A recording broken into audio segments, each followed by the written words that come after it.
नमस्कार. मी अलका कोळपे मांगले. मी आज आपल्यापुढे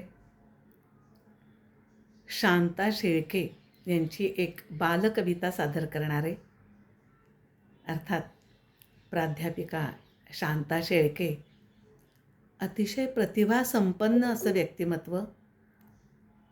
त्यांनी अनेक कथा, कादंबऱ्या, अनेक कविता आणि बालकविता याचा प्रचंड असा साठा, साहित्याचा साठा त्यांच्याजवळ होता आणि त्यातलीच एक बालकविता मी आपल्यापुढे सादर करते.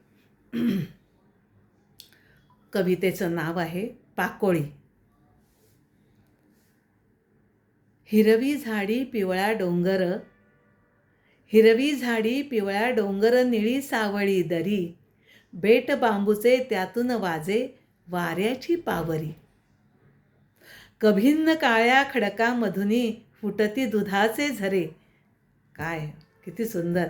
कभिन्न काळ्या खडकामधुनी फुटती दुधाचे झरे, संतपणाने गिरक्या घेती शुभ्र शुभ्र पाखरे.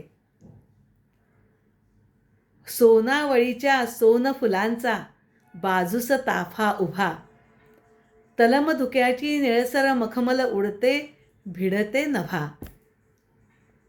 हिरवी ओली मखमल पायी तशी दाट हिरवळ, हिरवी ओली मखमल पायी तशी दाट हिरवळ, अंग झाडतो भिजला वारा त्यात नवा दरवळ.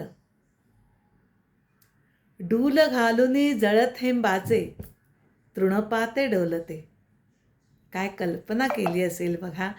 डूल घालुनी जळथेंबाचे तृणपाते डोलते, शीळ घालुनी रानपाखरू माझ्याशी बोलते.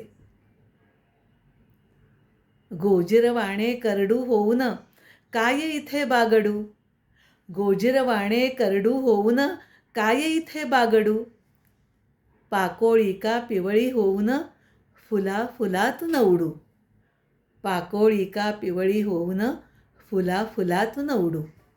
अशी ही एक प्राध्यापिका शांता शेळके यांची पाकोळी ही कविता.